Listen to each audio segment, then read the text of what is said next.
unusual couple, you know? Oh, I don't think that was ever in question.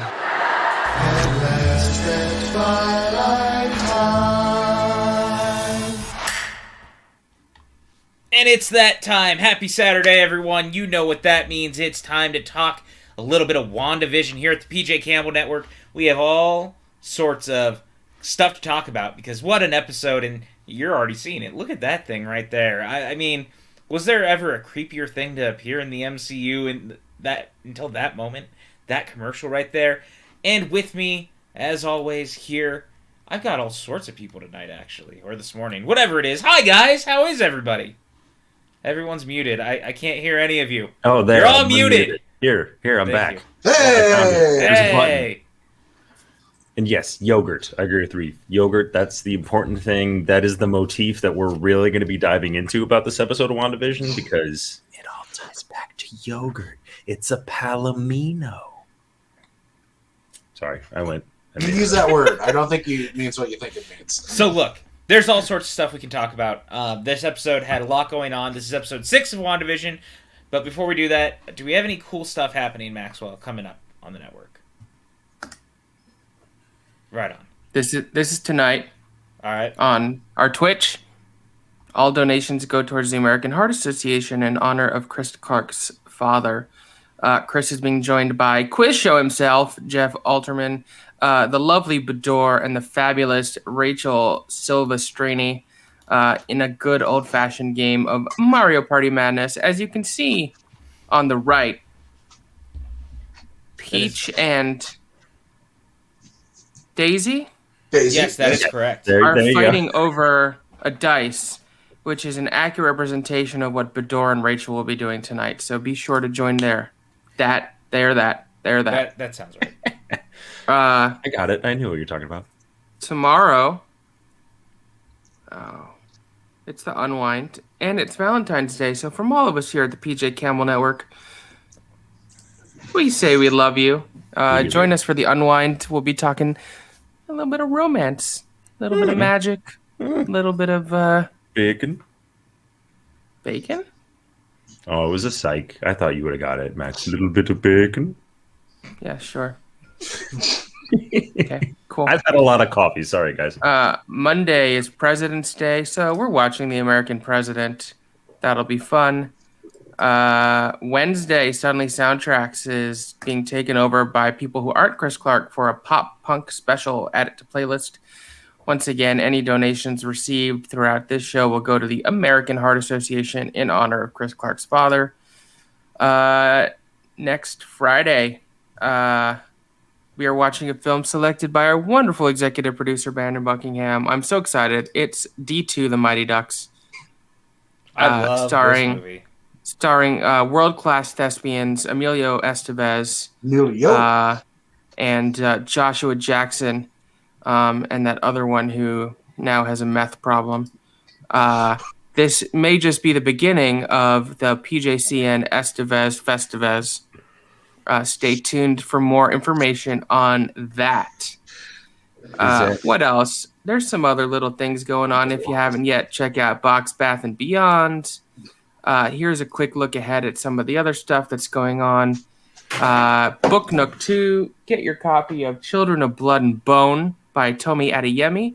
That show is actually, though it says February here, it is technically the February episode, but it will be airing March 2nd.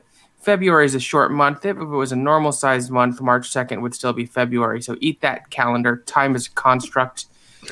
One final note, we have a Patreon. Check it out. See if there's a tier. That's right for you. Tier was the Pietro. Sapphire, Emerald, Ruby, Gold, and Platinum. And of course, we have to shout out all of our wonderful patrons. Couldn't do this without you. Our executive producers, Brandy Parker, Brandon Buckingham, and Ricardo Franco. Our gold producer, Mr. Sean Wingblade.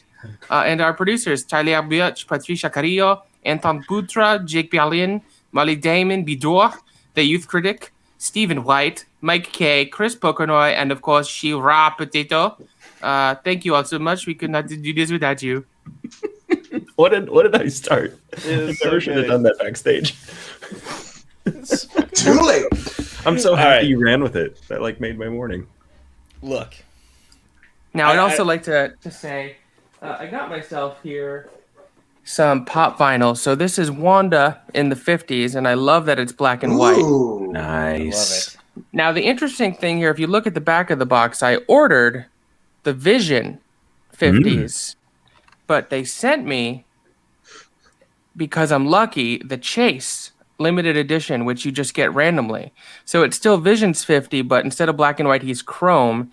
And instead of wearing a hat, he's in his Vision face, whereas you could see on the box, he should be in his human face. So I was really fortunate to get this as a limited edition surprise. That's awesome. Super cool. Really happy with those. And I also ordered the Halloween ones. You could see here they have Wanda and Vision in their camera. But those have not come yet. But still, really cool stuff. I like the starting off with some jealousy. Now I'm just like, fucking, that's all so cool, Max. And if we're talking WandaVision merch, I'd also like to call attention to this. A love like you've never seen. Here we have these beautiful babies right here on my shirt. Just look at them. Look at Max's chest. Is what Go this on. boils down to. This is the right... Okay. How many nipples do you have? Well, that one was Just- the right just- left one. Just one on the right and one on the left. Just the two nipples. I'm not Chandler Bing. I don't have a third nipple on my chest. What, man? PJ's gonna rue the day that he let us onto the network because I feel like there's Makes me no laugh. rails just don't exist. When I mean, Eric and I come on. So shows. I took this morning. I took an indomethacan, which is a very strong inflammation pill that sometimes makes me high, and I took a Xanax. Oh boy. And so I'm finding that the combination of the two sort of feels like I just did an 8-ball. Whoa. I love it. And I like this. Not that I've ever done cocaine, but this is what it might feel like. Max, are you okay? There's something wrong with your eye there. I don't know what you mean. Let's talk about WandaVision. Look, I have to say, I like to start with sort of like an overview without getting too deep in spoilers. This show continues to be absolutely fantastic. I just think they're knocking it out of the park. I'm not yet prepared to say it's my favorite thing the MCU's ever done, but I think certainly it's the most audacious and interesting thing they've ever done. The way it continues to play with the idiom of television and the conventions of television, the way it is now so elegantly weaving in and out between the sitcom reality and the outside of the Hex reality, the mysteries it's building, the performances, the continually delightful changing of film stock and shifting aspect ratios, the scoring.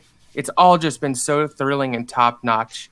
I'm just loving the hell out of it. And like when this week's episode ended, my heart was beating so fast and I was furious that I couldn't immediately watch the next episode, which is what television is supposed to be. Yeah, This is television. More. Yes. Like I know I say this every leave week, you but wanting this more. reminds me of the heyday of watching Lost or Battlestar or Buffy and Angel, where as soon as the episode ended, you were like, "Holy shit, that was amazing! What happens next?" Well, see you in 7 days, bitches, because it's television. Yeah, or Lost in the we have to go back. Wait 9 months. Like we've been here before. Like they open up the hatch and the camera's down below, and you're looking up at Locke, and then it's like, "We'll see you in September, you fucks." Yeah, like, look, the truth of the matter is you and I have been saying it since the Mandalorian days. Like, we were all about them doing the weekly stuff because there's something to be said about leaving people wanting more. And guess what? The conversation now, every Thursday to Friday to Saturday to Sunday, is all just about WandaVision. Like, everyone's talking about it, and this episode was no different. Like, everything about it left us just wanting the next episode. And Maxwell and I were texting right as it was over, and both of us were This are you was kidding me? This was the first one where I actually watched at 3 a.m. as it dropped here, because normally I like to watch it with Elizabeth. Normally she's asleep, but she had napped earlier and she was up. So we watched it right at 3 a.m. when it dropped, and it felt like I had just taken like 4 Red Bull vodkas with how I was like, "Oh, what's happening? What's next?" Yeah, Because that ending was so thrilling It sure and was. creepy, and like, so like it kind of reminded me. I'm trying to there's some like cheesy scenes in certain movies where like the characters have to like outrun a storm. Yeah. Like a sandstorm or like a tornado, and this was and stuff. Yeah, exactly. Twister, and this was kind of like that, but in a different way, and it was just awesome. Mm-hmm. Yeah. Let's start from the top.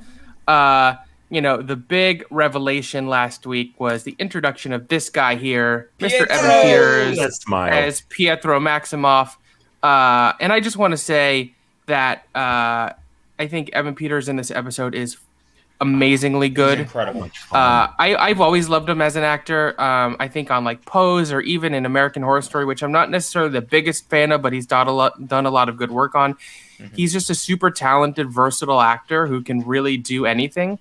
And I think his character in this was so perfect. And what was interesting is in the previously on WandaVision, they were very clear to show clips from Age of Ultron to show us the Aaron Taylor Johnson Quicksilver Pietro get shot and die. Yep. So just in case anyone forgot, or I am sure that there are people watching this show who haven't seen all of the MCU movies.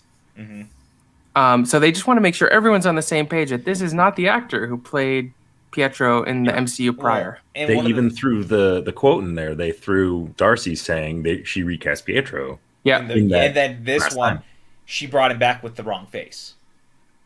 Like, because she says something similar in this episode as well. Like, so they're very aware of it. And again, I can't say enough, you guys. If you haven't rewatched Age of Ultron, now is a pretty perfect time. There's 3 episodes left. Although Age of Ultron. Although the awkward part about that is it is a Joss Whedon movie. Yes. So, I mean, yeah. Maybe watch it on Disney Plus and don't go buy it. Since most people here already have Disney Plus for this show anyway, they're watching. So the episode starts immediately with opening credits for the show within a show, the sitcom. And what was immediately clear to me and I thought was interesting is thus far, we've pretty much gone decade by decade, 50s, 60s, 70s, 80s. Mm-hmm. Logic would have dictated that this week would be in the 90s, whether that looked like Seinfeld or Friends or Full House or Home Improvement. It seems as though they pretty much skipped the 90s. Mm-hmm. And this whole episode is a direct riff on Malcolm in the Middle, which, to be fair, did start in January of 2000. So, like, right in 2000.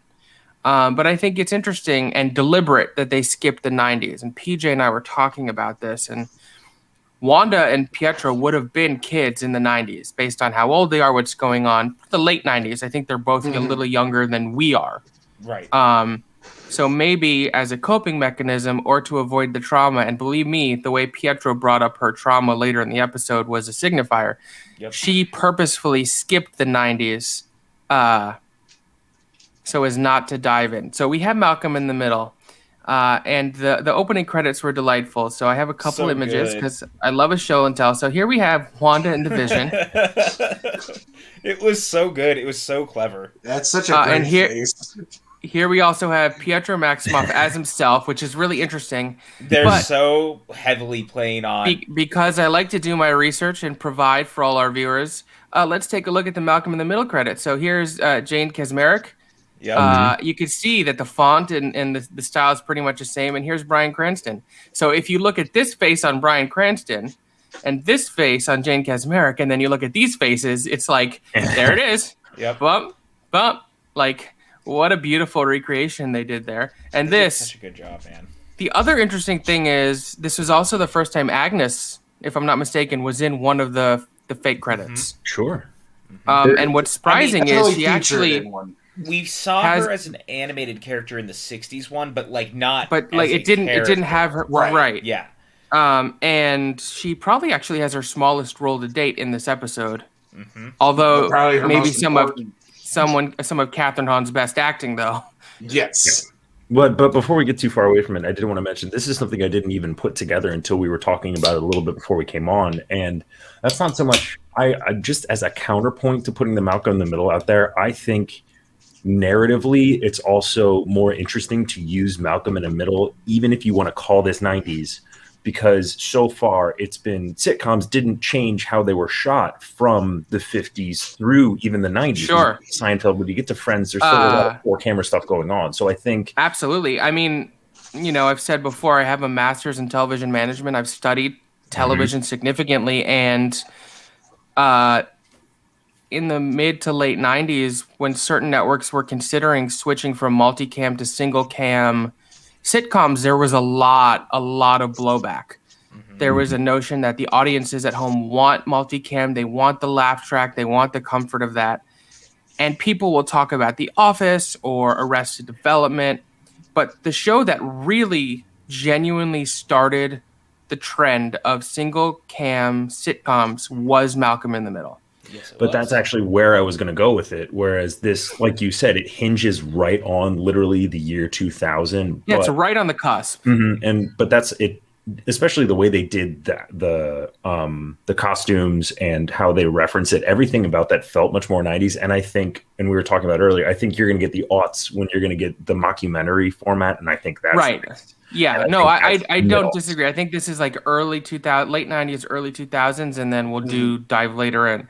But the other thing is, if you remember Malcolm in the Middle, the kid characters would turn and talk directly to the camera. And it was just Malcolm. It wasn't all three. Yeah, Malcolm. It was just Malcolm. Which they did here. I have a GIF. And then my favorite is the look Pietro gives, where he's like, "Who are you talking to?" or realizing, wait, you're talking. Which right. I think it could be either or, because I mean there's a lot of theories obviously about Pietro right now, because just let's be frank, Pietro is probably not Pietro. Like everything about him is wrong. We've spent a lot of time on this show talking about House of M and Mephisto. Yep. And PJ and I were talking the other day, and I've read a bunch of articles. My current working theory is that Pietro is Mephisto. Yeah, and I also think that he is, Maxwell and I talked about it. They've also said that this is going to continue forward into Doctor Strange. We all are aware that Wanda's playing it. I kind of think that Evan Peters may be the villain in the movie, which is why we haven't heard anything. Yep. There's a couple of signifiers that lend credence to this. There's a conversation that Wanda and Pietro have sort of sitting on the hay bale in the center of town during the Halloween festivities, where, first of all, Pietro is incredibly aware of everything Wanda has created and is saying, this is a great job, blah, blah, blah. But also he uses certain phrasing, and I don't have direct quotes, but stuff about the devil and the underworld. I think I have it. 2 seconds. He also called the kids Demon Spawn. The kids Spawn. Yep. Demon Spawn, yeah, there it is. Unleash hell, Demon Spawn. Damn it if Westview isn't charming as hell. And then do you want to hear the big long monologue he said? Because he said, go for it.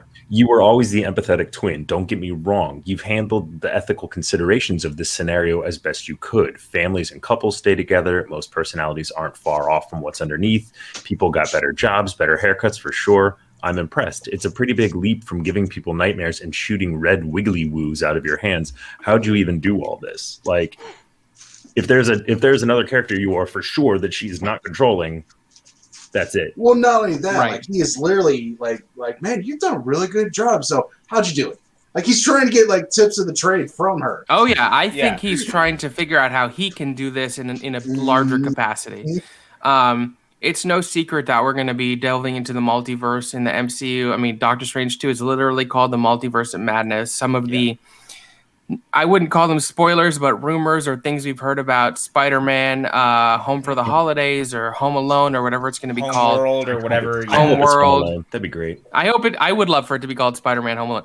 Whatever it is, suggests that there's going to be actors coming back from previous iterations of Spider-Man, whether that be Jamie Foxx or Alfred Molina or Tobey Maguire or Andrew Garfield. We'll see. Thank you, Uber driver, who told us Andrew Garfield was in Georgia. I wonder if it's like Andrew Garfield's a bad tipper, and he's just like, you know what, screw that guy. I'm going to put that out there. Get a tip. So if we're theorizing about that conversation, maybe, the working theory was always sort of that Wanda breaks it all. Maybe this is relatively contained, although by the end of this, and we're in full spoiler territory now, folks. If you didn't watch this week's episode, What are you doing here? Thank you. You know, at the end of the episode, in one of the most thrilling sequences I've seen in something in a long time, the way it was shot, the scoring, the performances, as Vision escapes the hex, and I have this GIF here I'll show, where he's, you know, he reaches it and he's just sort of touching the force field. Mm-hmm. He starts decomposing, and the little pieces of his face are coming off and shooting back into a Westview. She realizes this thanks to Wiccan, her kid. They haven't called him Wiccan, but we know he's Wiccan. And she decides she has to enlarge the size of the hex to save him. So, referencing back to the conversation with Pietro, if he is Mephisto, or if he is someone else, although I think the best working theory right now is that he's Mephisto, he is trying to learn how to do this from Wanda, and he's going to do this on a much larger scale. Yeah, and to your point, too, with that, I think the other thing is, we also know that she has said time and again, she doesn't know how this happened. She basically blacked out, and this is kind of, she doesn't remember creating it. Because at one point, she's like, you really think I did okay? But then on the other hand, she's like, I don't even know how I made this happen. So I think that there's another side of it that could also happen. I have a theory about that. As last week ended, I thought that was possible, but the way the character spoke, the memories and stuff he had in this episode, it didn't seem to me like he was actually the Fox X-Men Quicksilver. I think that whoever he is, and again, if he is Mephisto is known for being able to traverse different... In the same breath. Huh? I said in that same breath when you're talking about pulling Evan Peters out. Like, I giggled out loud at that. Yes. Because they're both in Kick-Ass. Right. Yes. But I do... So, yeah, go ahead. I was going to say, there is the chance that Mephisto literally, as he's known, can traverse the multiverse, essentially. Mm-hmm. He may have pulled the face, but not the character. And I think that's the situation. Now, there is another thing we have going on here. And that's, we still have yet to see Agnes's husband. So Kelly here in the chat said, I think Agnes's husband is Mephisto. And then Malcolm, our good friend from over in New Zealand. Hey, what's up, Malcolm? Hope you're having a lovely Saturday. Maybe it's Sunday over there already. I don't know how time works. Time is not real. It's still anyways, I don't think Pietro is Mephisto. I think Agnes's husband is Mephisto. I am not convinced we're going to see Agnes's husband at this point. It's possible. But I've been saying that Agnes's husband... reminds me of the sitcom trope where there's always a character you hear about and don't see. Stan and Will and Grace, Maris and Frasier, Howard's mom and Big Bang Theory. I could be wrong. We certainly could see Agnes's husband. He could be Mephisto. He could be anyone else, and that's very possible. But with only 3 episodes left, I'm not sure that's the route they're going to go. It's possible. What if Ralph has been kidnapped and it turns out to be Charles Xavier? Possible. The joke I was literally just going to make is it's Mr. Fantastic. That's Agnes's husband. Literally. No, Mr. Fantastic is going to be the guy who builds the truck. Right. So we're jumping around here a lot, but the other thing that fucking killed me about the way this episode ended is, so for a couple weeks now, we have heard Rambeau talk about her aerospace engineer friend that they're going to meet. And her and Jimmy get in a car and they're going to meet him. Darcy stays back to keep hacking in because, you know, gotta get in there. Sexy hacking scenes. Love hacking. And I'm like, this is it. The episode is going to end with them pulling up, and who's it's going to be? And then we didn't get that scene, and I'm like, oh, another week at least until we find out. But I wouldn't be surprised if it was like a full week just to like tease it out that much longer. I think it is increasingly likely that the aerospace engineer friend is Reed Richards. Yeah. I also think that it's a pre-Mr. Fantastic Reed Richards who will not yet have powers. And I think the radiation that is being emitted from the Hex and what lends additional credence to this theory is the discussion about Rambeau's blood work that Hayward had. That her cells are changing, that certain people who have been subjected to the radiation and the Hex are going to mutate.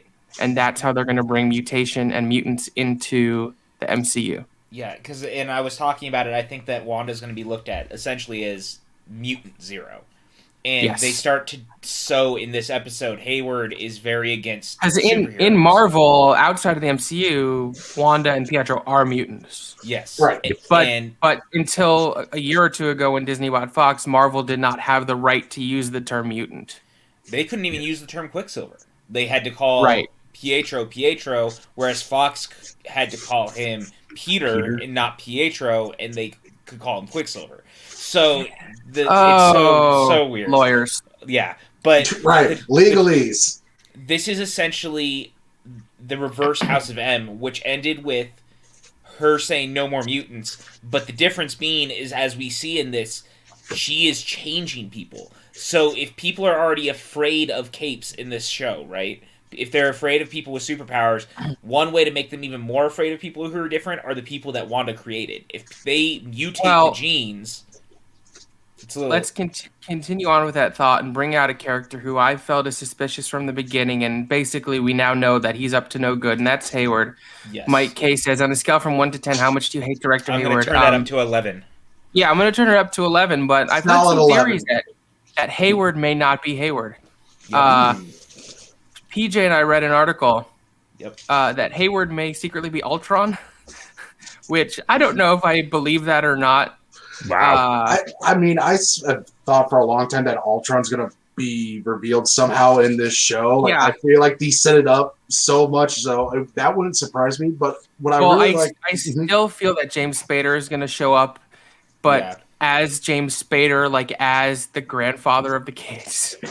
I'll say though, that. I watched the episode 3 times already. Because there's a lot in this episode to like break down and look at.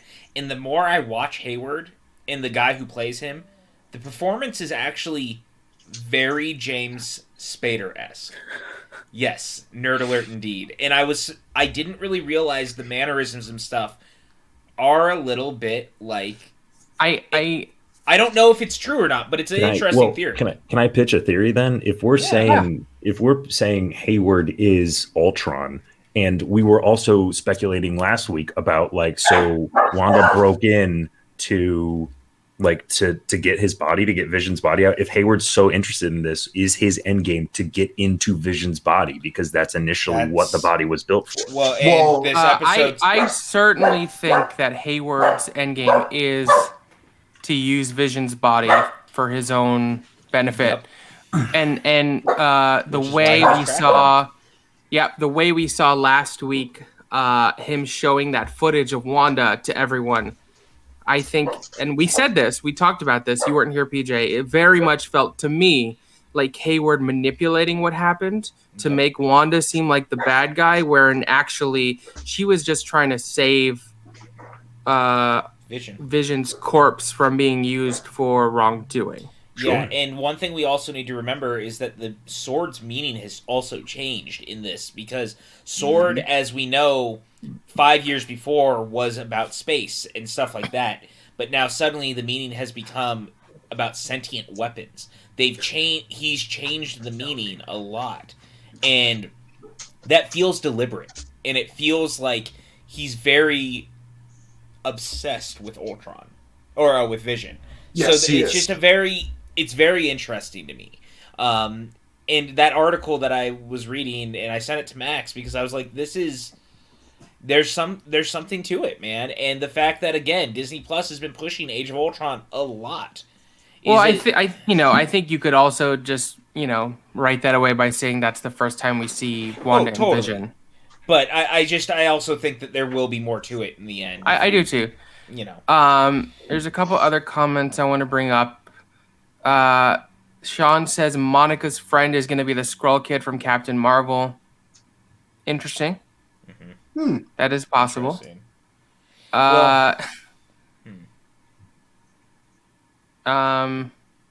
Reef says, I think Hayward is a puppet.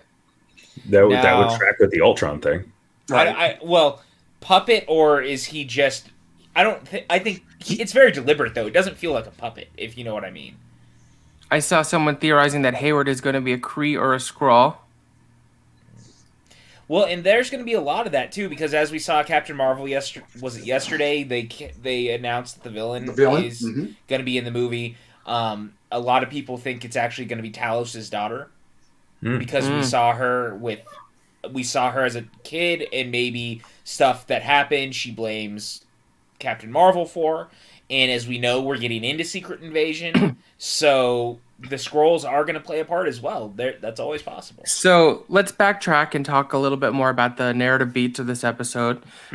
So it's Halloween.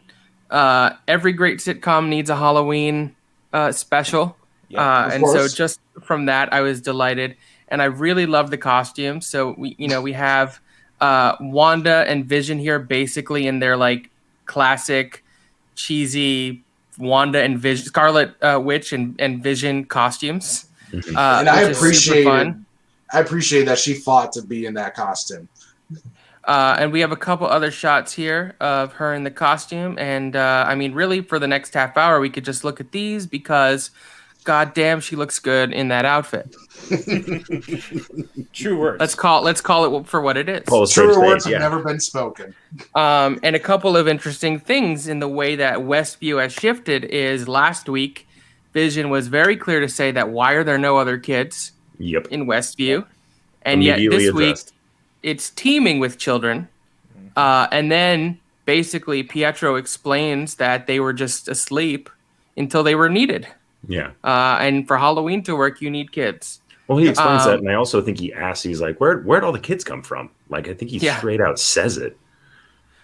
But the funny part, too, was their kids, Tommy and Billy, were basically dressed as Speed and Wiccan, which are their characters from the comics. The comics.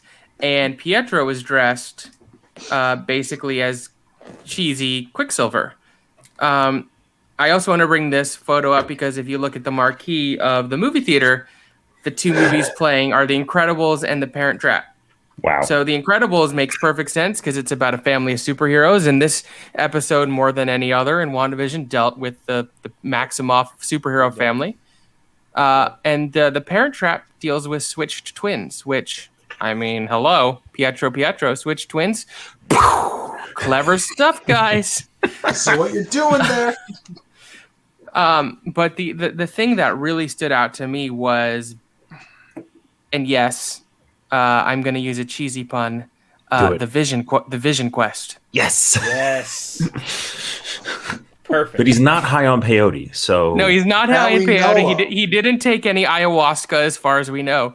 But and in doing that, just the things that he sees once he gets further and further away from Wanda, and like I love the shots that, like, if they weren't handled right, they're creepy in and of themselves, but like it could be like horror movie-esque. But you see the lady just like doing nothing, and like the tear roll down her cheek. God, it was so creepy. And they did change the music.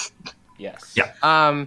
Yeah, so I want to bring this comment. The trick-or-treat scene reminded me of E.T. Okay, so one of my favorite things in film is a great trick-or-treat or Halloween scene. Yep. Hocus Pocus, E.T., Trick-or-Treat.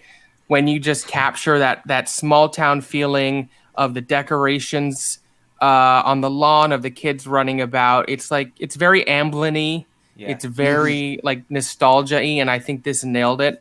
And there's other, like Modern Family, which I think is a really good show that kind of got off the rails. But those first 5, 6, 7 seasons were great television. Had some great trick-or-treat Halloween episodes. So I loved that. But Vision claims that he's going to work with the Neighborhood Watch, which is why he won't be trick-or-treating with the kids. Vision has other plans. And this ties in with... this was the first time we saw Speed use his speed powers. And we also saw Wiccan becoming more in tune with his powers.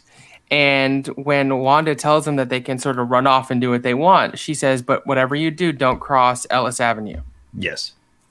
Which is a perfect way to build towards Vision's quest. So Vision, after his conversation last week with his coworker where he touched his head and took his mind out of the illusion, and he was like, help me, she's controlling me, blah, blah, blah. He wants to find out what the fuck is going on. So he starts walking towards the outskirts of town.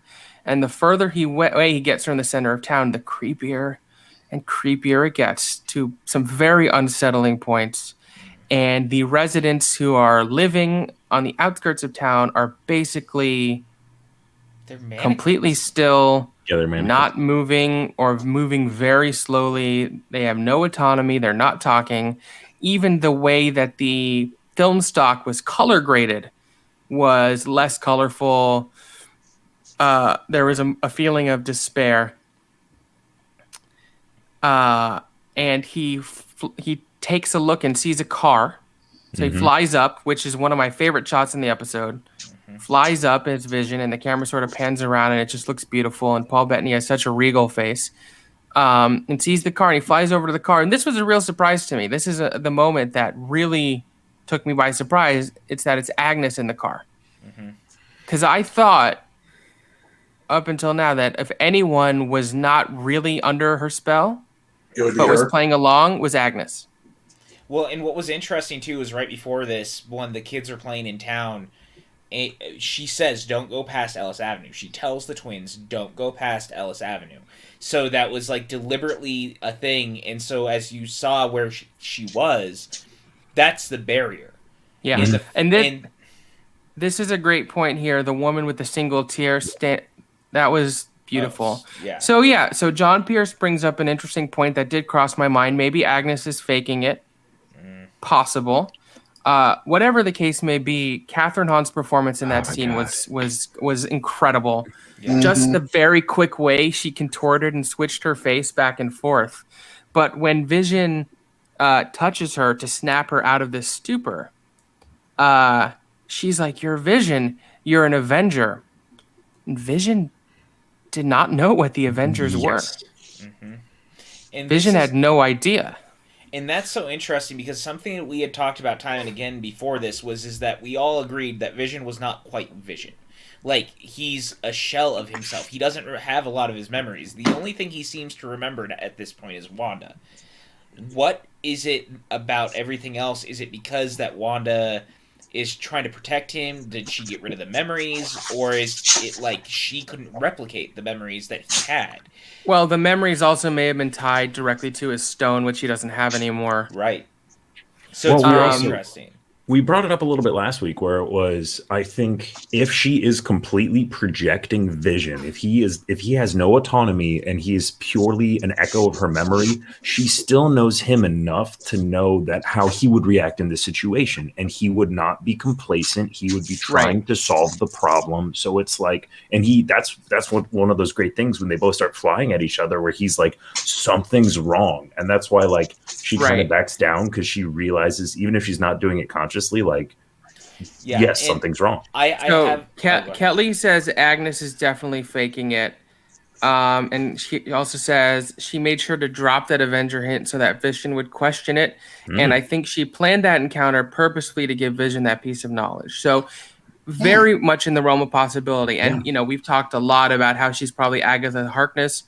Never was that more clear than the fact that her Halloween costume was a witch. And yes, as Buck said, her witch laugh was maybe the best witch laugh I've ever heard. Like, we're talking better than Wizard of Oz or Bette Midler witch laugh. Like, Catherine Hahn, you guys. I was gonna say, like, we need to focus on that for a second, because not only was she so, that scene is so, it's just as good as the previous scene where Vision unlocks somebody and like they're having to do multiple character beats in under 40 seconds, some in continuous takes. And like, why we don't see Catherine Hahn in everything when you look at the range she's portraying in one fucking scene, like, so good. We can't say enough about how spectacular she is in general and in this.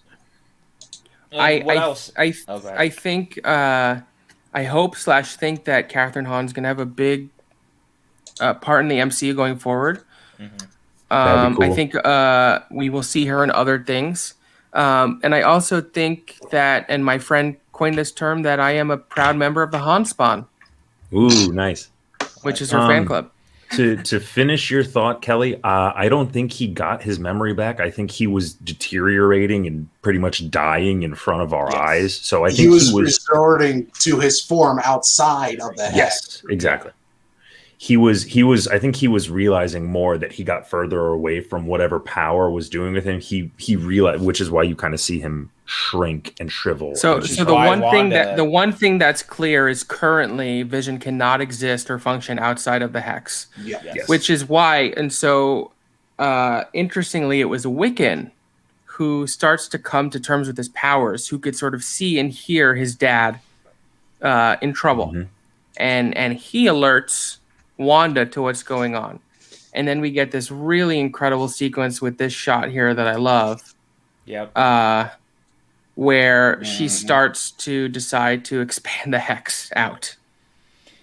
And this is, again, the sequence that we were talking about that's leading to more conversation about what exactly the people inside the hex are becoming. Because as she expands it out farther, and that's the other thing, she expanded it out, and now suddenly, as it's expanding out, we see a lot of the people still doing the stuff they were doing, and so are they not? Well, I thought it was such a cool visual and choice that as the hex is expanding, a lot of the sword agents and tanks turn into a circus. Yes, clowns. Oh, it was perfect. Clowns, circus, yeah.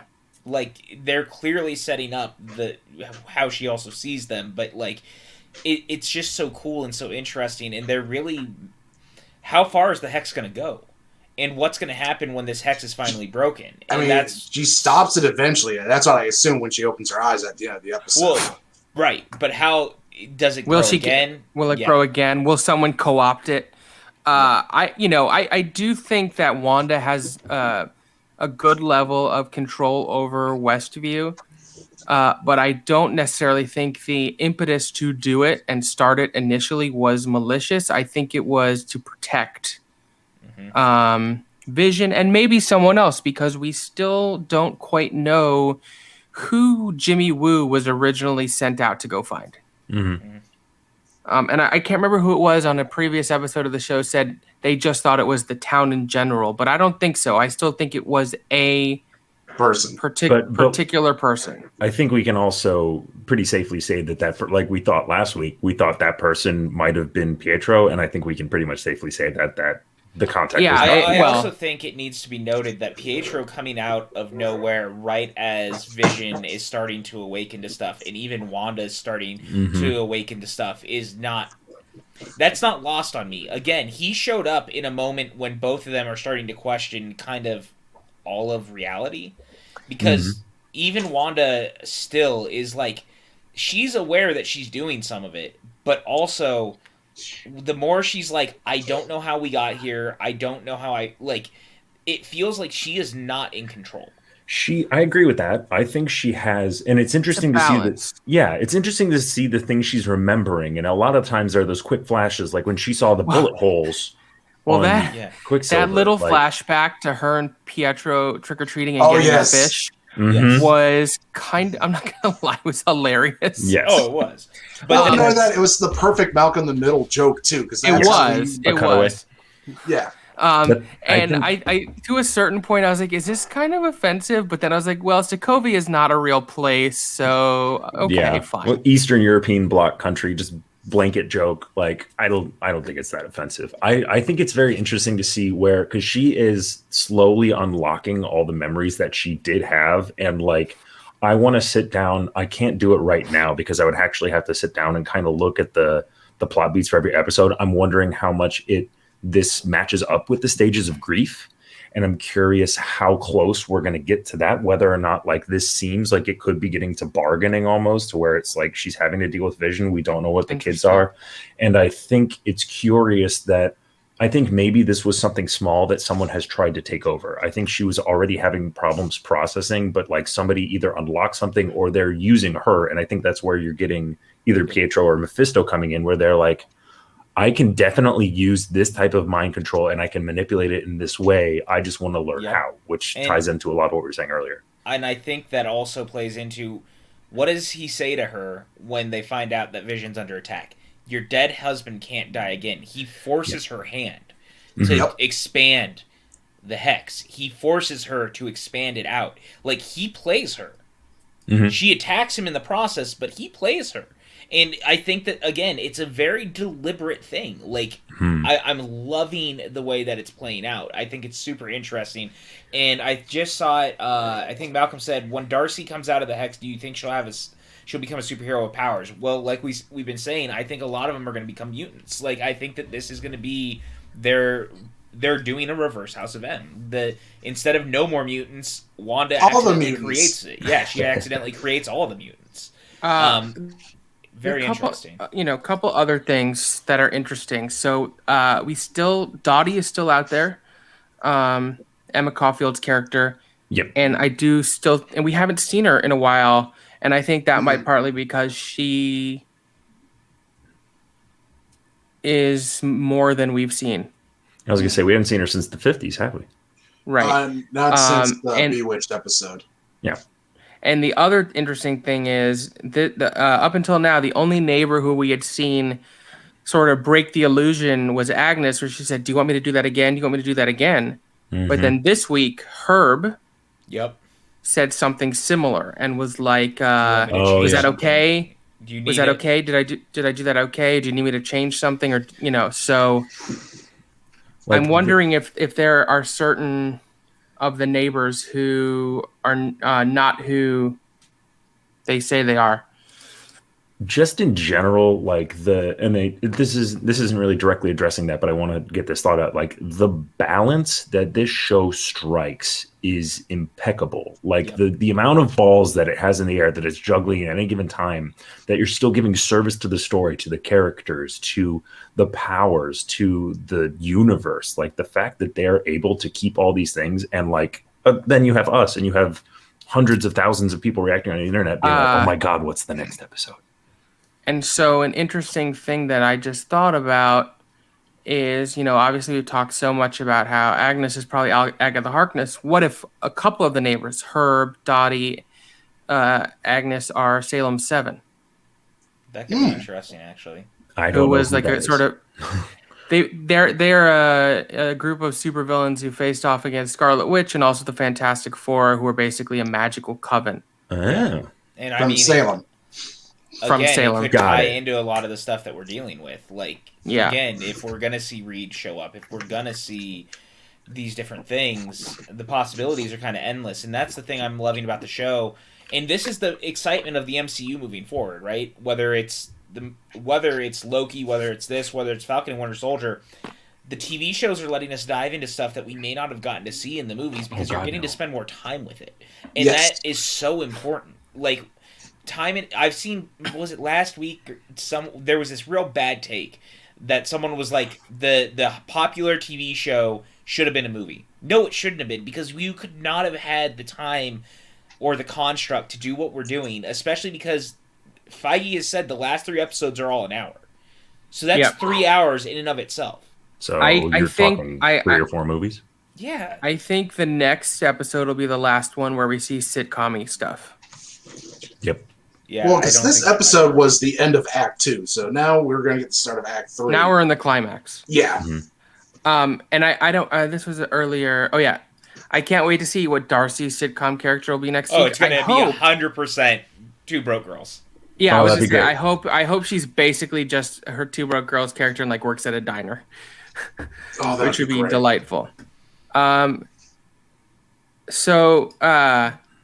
Do you think the Hex would be activating the X gene? Well, like we were saying earlier, I kind of feel like the radiation emanating from the Hex will mutate or awaken. Yeah. As Malcolm called it, the Hex gene instead of the X gene. Yeah. And I think that's kind of the best way to do it, because the truth of the matter is like, as much as I still adore a lot of the stuff that came out of the Fox X-Men universe, opening the multiverse and just bringing the mutants in doesn't seem fair, doesn't seem like it's like the easiest way. Like, I think it's too complicated. I think just having Wanda reverse House of Emmett makes the most sense, and it's a clean start for the MCU, because now you can do literally anything. The possibilities are endless, right? Although selfishly, I just want to see Fassbender continue to play Magneto. That's the only other thing. So we did talk a lot last week about who we think that Elizabeth Olsen actor I've always wanted to work with is. Paul and Bettany. That's something which she's worked with for years. Which that's something we didn't. It's Paul Bettany. Paul Bettany was the one who said it.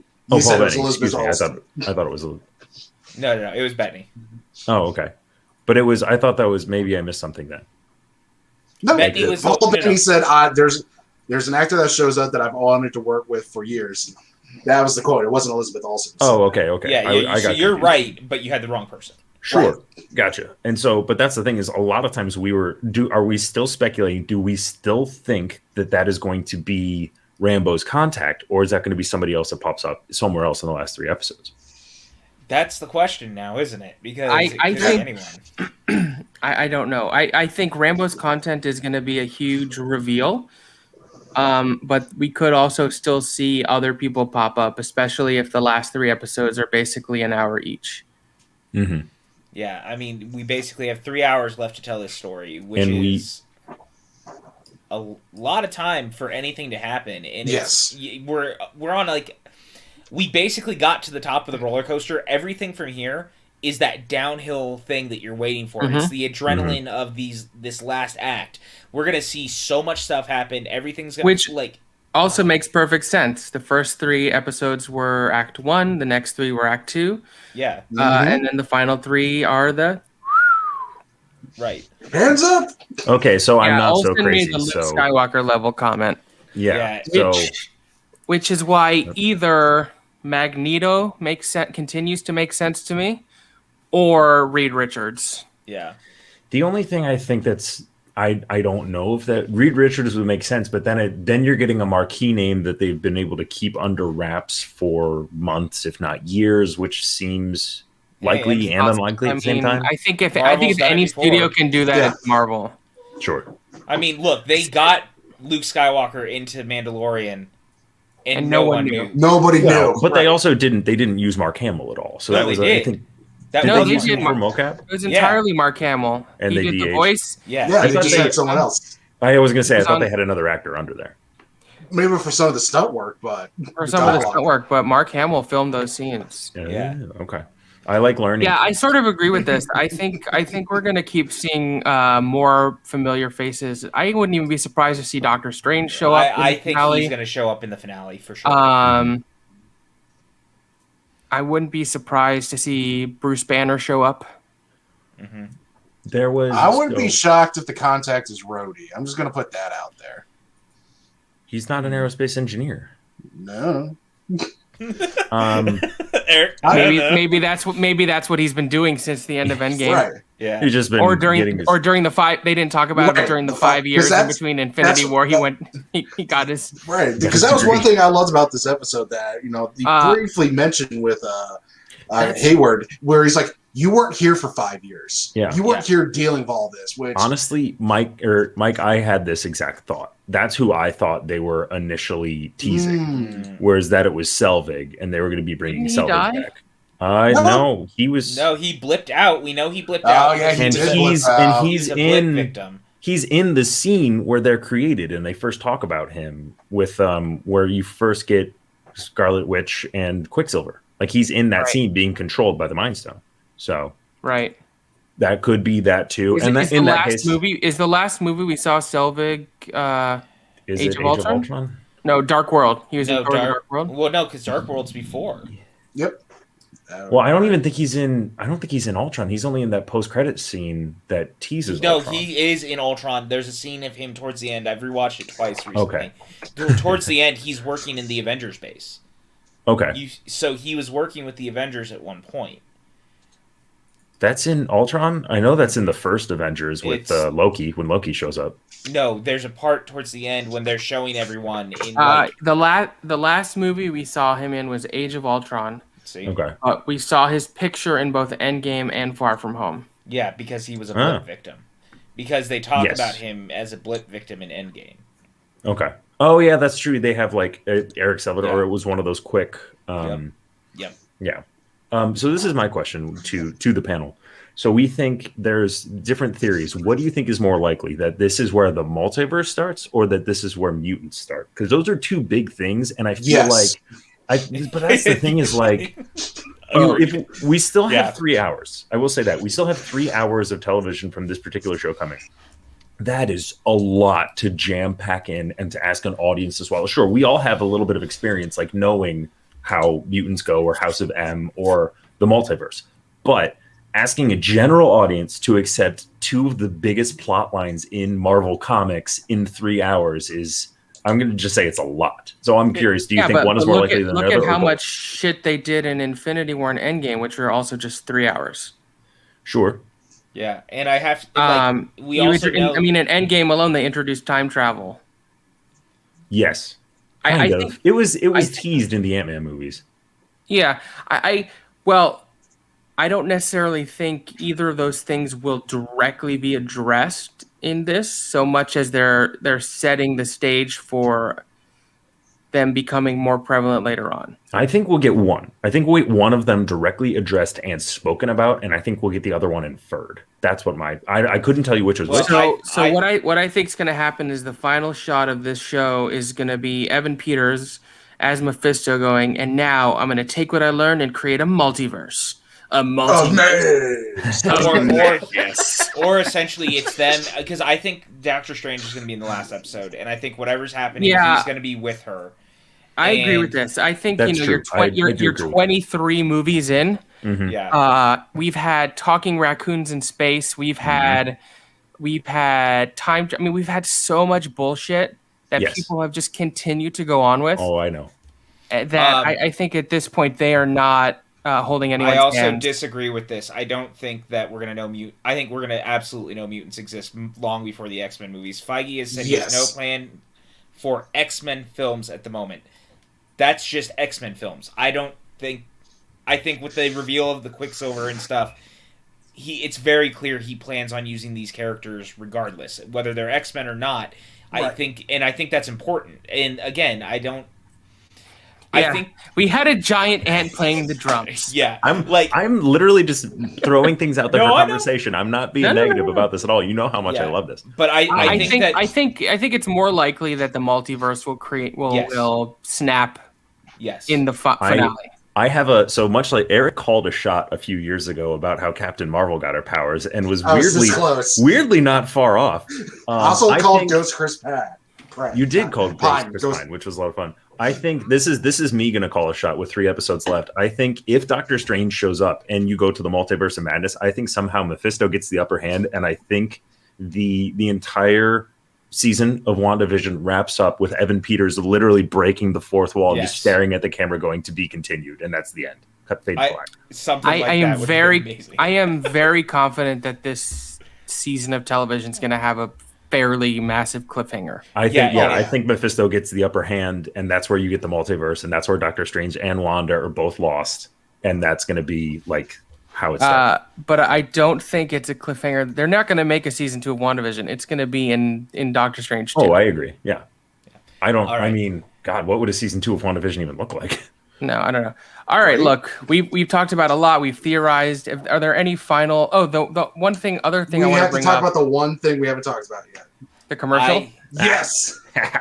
So I will let you guys finish, but I do have to hop off because I have to go hang out with Brandon Hannah.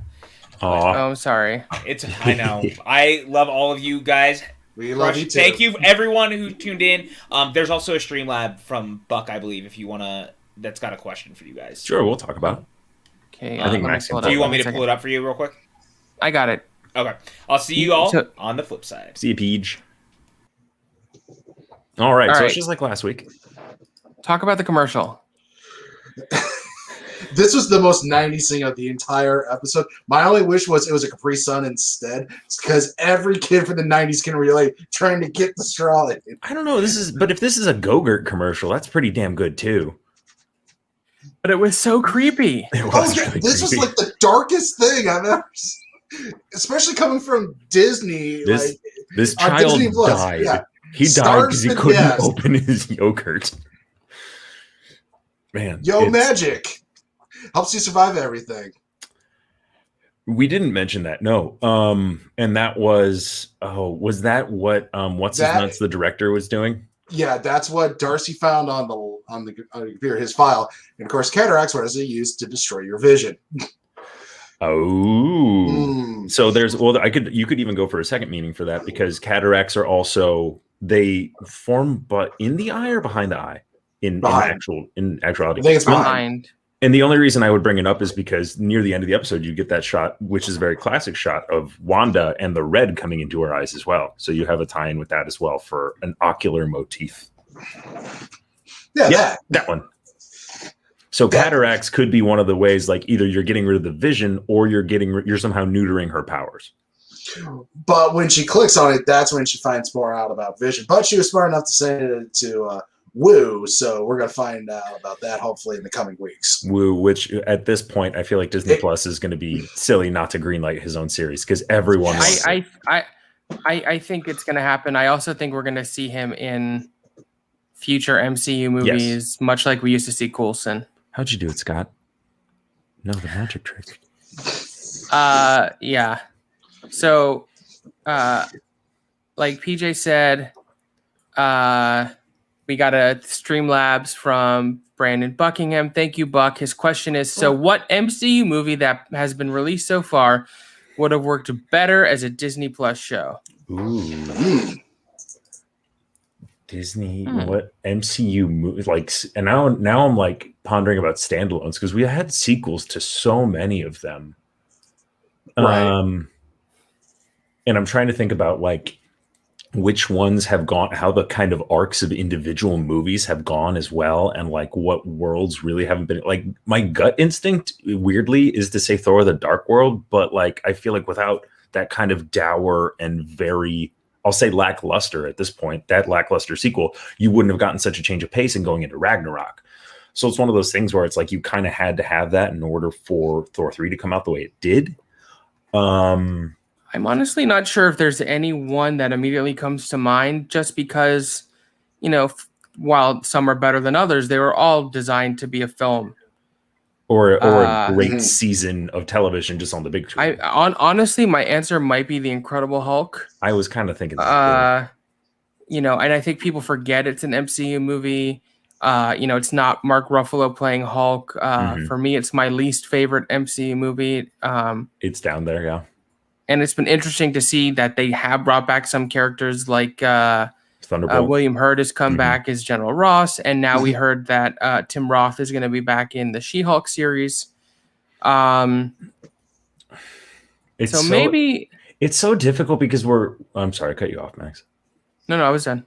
I was just going to say it's so difficult because you're looking at like a completely flushed out universe. Like if you consider the end game, the final chapter in, I think they called it the Infinity Saga. If that's the final chapter in that, everything's kind of been explored. I would go maybe Guardians, only because the world building in that was completely out of left field. And like you had a little bit with Thor and before Ragnarok, but if you go Guardians 1 and 2, especially 2, when you're starting to get their references to the old Guardians, and like I feel like that maybe has the most there, because you're literally in the entire universe, and unlike some of Star Wars movies, which does a bad job of expanding, they just kind of fold back on themselves. I feel like Guardians could push out and you could get a lot of different stories. I would go actually with Ant-Man because there's actually a lot of history that they just gloss over in that. So you could have like one episode setting up, Hank Pym as Ant-Man. Then the next one, you actually show Scott as the thief, because there's a lot of stuff that was actually cut from that movie. We watched the deleted scenes on the Blu-ray that they could go over. You could easily make a 6-episode arc out of that whole movie. I mean, we're already getting one that's amazing with the Loki show, so that's going to be a lot of fun.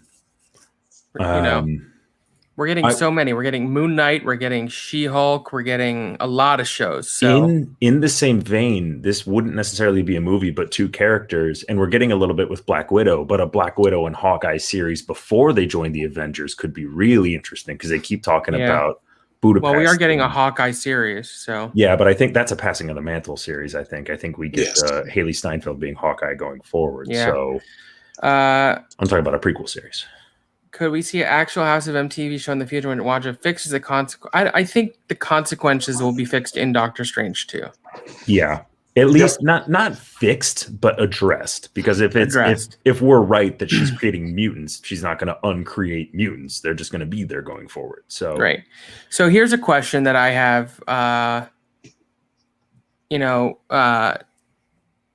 Everyone on the show has been doing such exemplary work. Yes. Elizabeth Olsen, Catherine Hahn, Paul Bettany, and on and on. And I never would necessarily thought that a MCU WandaVision show would be something that could maybe be an Emmy contention, but then you saw that The Mandalorian has been nominated for Best Drama Series. For the Globes. It was Emmy nominated last year. It was Emmy nominated. Yeah. And I would argue the acting and the writing for the performances are better in WandaVision because that's just the difference of the shows. Mandalorian is not a show designed where you're giving these great performances. I would probably also argue direction too. Like Shackman we can't discount everything he's accomplished. Right. So my question is, if it's very clear that this is a one and done limited series and it can compete in limited series categories instead of drama series, it would maybe even have even better chances for the cast to get nominated for awards. Sure. Oh yeah. Look what Watchmen last year. Yep, exactly. And I think that's good too, because I was a little sad. I know Eric was too. I don't know if you, Max, we haven't talked about it, but I was a little sad we didn't get more of a Return of the King treatment at Academy Awards for Endgame. Like, I think you got two. Like, I don't know, not even like, I don't expect it to win. I didn't expect that, but you are also talking about the highest grossing movie of all time, the end of an era, and like the cultural impact that we're going to be talking about for decades. Like this, we don't know if this is sustainable. We don't know if you're going to be able to keep moving on with the MCU. And I'm not talking about like, you don't have to nominate for best director, maybe RDJ for best supporting because he really carried a lot of the franchise, maybe because when you were cast such a wide net, especially for something like Best Picture, Black Panther got nominated the year before, but Endgame didn't get nominated the year after. So it's kind of like you're a little bit picky. I would not have been upset if Endgame had been nominated for Best Picture. I don't think it ever would have won. No, I agree. But look, Black Panther sort of broke the barrier. It was the first superhero comic book movie nominated, and then they nominated Joker, which I'm not going to get into it, but yeah, we'll pin that for a ramble on. We can have a ramble on discussion about that because Eric and I made our feelings very well known. That's me pinning it. Yeah. Okay. This is interesting, and we'll wrap up here in a second. I thought Darcy was implying that everyone was getting cancer. I forgot about mutants. It's possible, but I think it's going to be something. That's what I thought at first too. When I first saw, because I like PJ, I watched this 30 times. At first, I thought she was referencing she had cancer, especially when her reactions like, "I've seen blood tests, I've seen this and that," because her mom had cancer. Right. So, okay, I got that direct. Mm-hmm. Yeah, that's what I was going with, but I think it could just be Darcy was saying that, but Rambo wasn't putting two and two together. She was just going with what she knows, and that's cancer. I don't think the MCU is going to do a thing where, because of one character's hex, that a lot of people are going to get cancer. I have one more topic. That would be worse than any supervillain in the MCU ever did. I don't think they're going to go down that path. I was going to say, Max, I know have you watched Harley Quinn? Dan? Yeah. The cancer gun where she shoots one of the henchmen with it. He goes, "Oh my God, I got to go spend the holidays with my kids."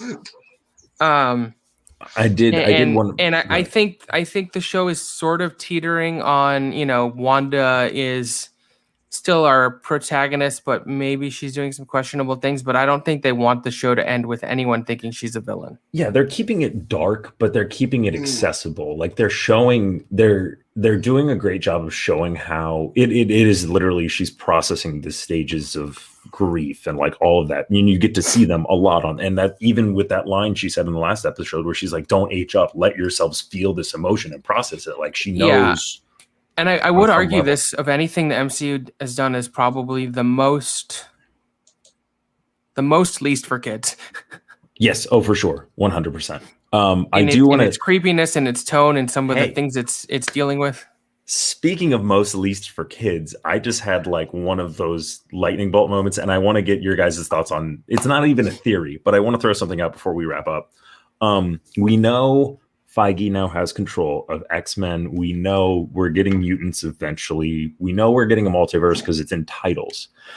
We also know the one character they have said they're not messing with is Deadpool. We will not see Deadpool in anything here, but I just think it's interesting. How do you think there's going to be an organic way, and there's going to be somehow where they're letting that character remain as is? And I'm not saying it has anything to do with where we are right now in the MCU, but I want you guys to keep it in the back of your mind. If we're doing multiverse, how does this play in? Yeah, I was gonna say I think the easiest way to do it is just do Deadpool 3, and it's a multiverse, and the Fox universe still exists in that multiverse. Okay, I'm just because I don't think there's any chance. It would have to be within 5 years because I don't think they'll have Ryan Reynolds play the character into his 50s. He's not. Yeah, he's in incredible shape. He's in incredible shape, and he's also in. How old was Hugh Jackman when he did Logan? And look at what Tom Cruise is doing. And frankly, that's ageist of you, Dan. Oh, when sorry. Deadpool is doing his fighting scenes, you're not seeing Ryan's face. That's true. Anyways, so and I'm not a big Deadpool fan. I think the first movie is fine and the second's awful, so I don't really care that much. But I know a lot of people love him. Yes. And I know people have bandied about the idea of a new Deadpool movie called Deadpool Kills the Fox Universe, where he literally goes around murdering all of the X-Men. But it's so much fun. I don't really care is what I'm trying to say about what happens with Deadpool. Like, of everything in MCU's future, that's like way bottom down of the barrel for me. Sure. For me personally. And that's the thing is I literally thought of it and I'm like, this is something that like everyone knows it's on the table. That's all I'm considering. And also, remember who's in the first Deadpool? Gina Carano. Sure. Which we are not addressing. So, if I never watch a Deadpool movie again, I would not lose sleep over it. On that dour note. The last thing, I think if the Academy nominated a flat 10 movies in Best Picture last year, Endgame would have gotten in there. It's possible. I mean, there was certainly support for it. Yeah, and they go up to 10, which is a weird. Like they've never. I personally am a bigger fan of a flat 10 instead of it could be. Yeah, right. Anywhere which is what they've been doing. 5 and 10. Mm-hmm. Because the whole reason they changed it was when Dark Knight didn't get nominated in 2008. Which was a crime. It would not have been in my top 5 movies of 2008, but when you're nominating a terrible, offensive movie like The Reader for Best Picture instead of something like The Dark Knight, like that's yeah. That was the type of thing where voters were just like, oh, it sort of deals with the Holocaust and deep issues. Check it. So World War II period piece. Vote. Right. And some of those are great. Like 1917, huge fan. I thought that movie was brilliant. Yes.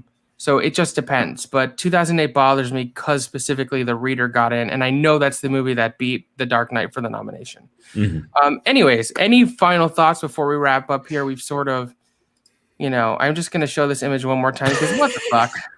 What the like I said, and I'll show this one more time because what the fuck? There's the palate cleanser.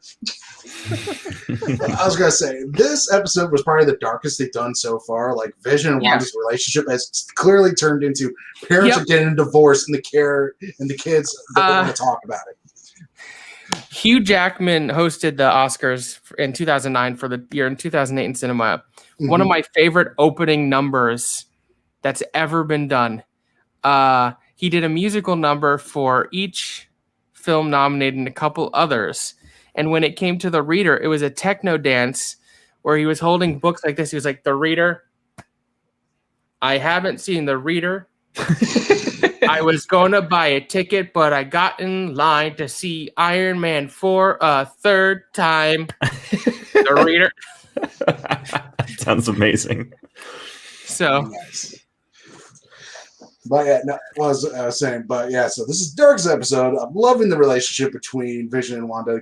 They're clearly, like I said, fighting in front of the kids, but the kids don't want to talk about how mom and dad might be getting a divorce. It is, everything is leading up to something. And like I said earlier, this is the end of the second act. I'm fully prepared to enjoy the third act. I think it was Max. You brought up that felt like a roller coaster, and it felt like we were really getting to the top. And I think that's such an apt metaphor to where it's like it just built and built and built and built and built, and now we're just kind of teetering on the top. Even the way like my heart felt at the end of this episode was how it feels when you're going on the lift hill and you're about to drop. Yeah, I'm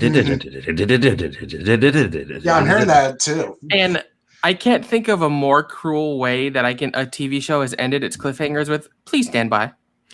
Yeah. God damn it, you guys. And that's the thing. It's just about the whole show in general. Like we talk about the universe expanding. You couldn't have done this you couldn't do this as a movie. It just wouldn't work. And then in so many ways, it wouldn't have made sense as a movie. It's so great. And I feel like you had to get through the Infinity Saga to get here. That would totally make sense too. You had to get through the Infinity Saga to get to this point, because you had to get all the way through.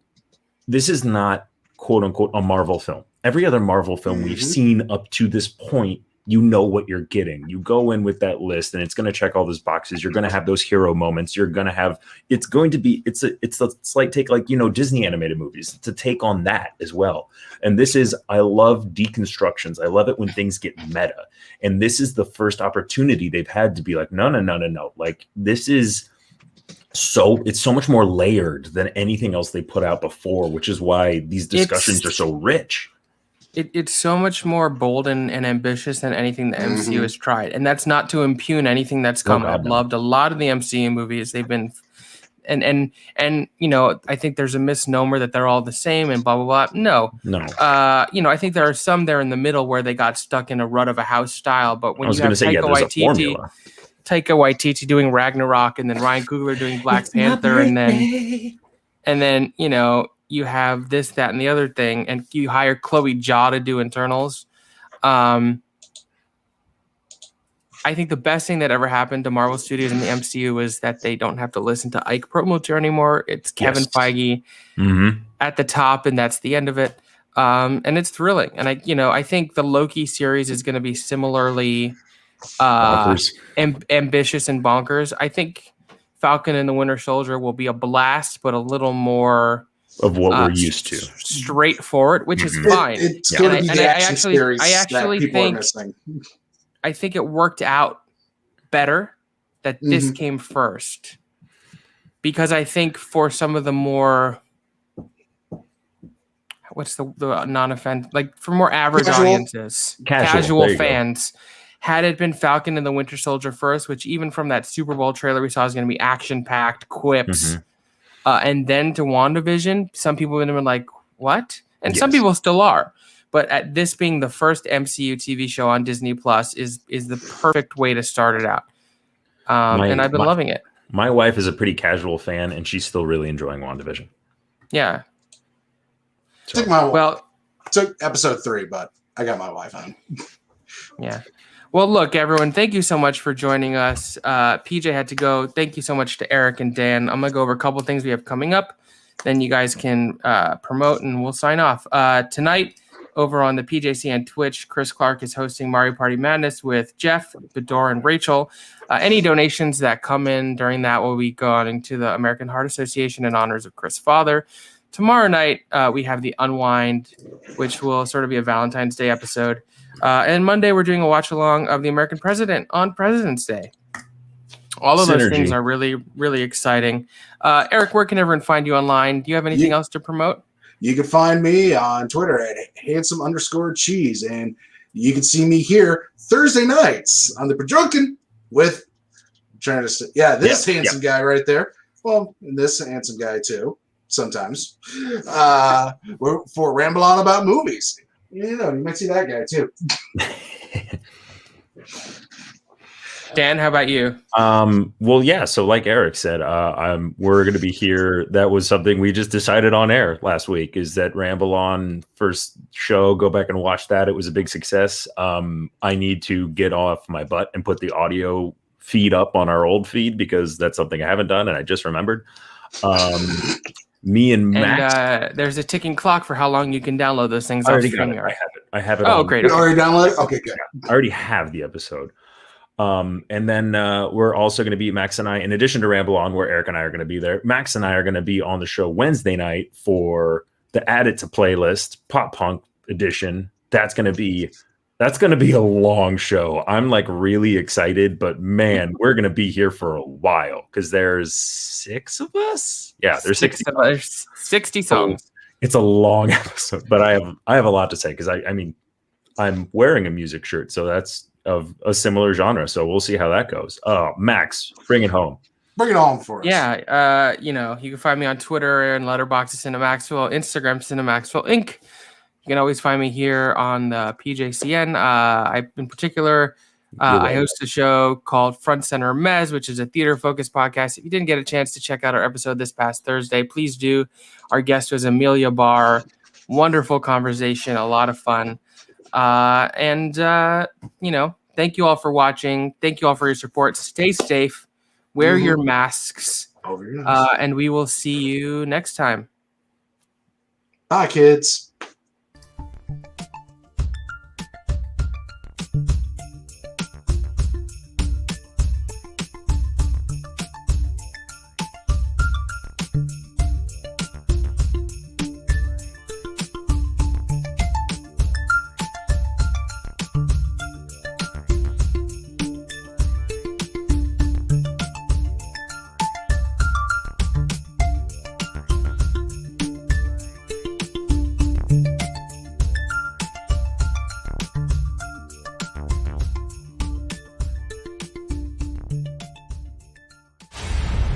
Unusual couple, you know. Oh, I don't think that was ever in question. At last,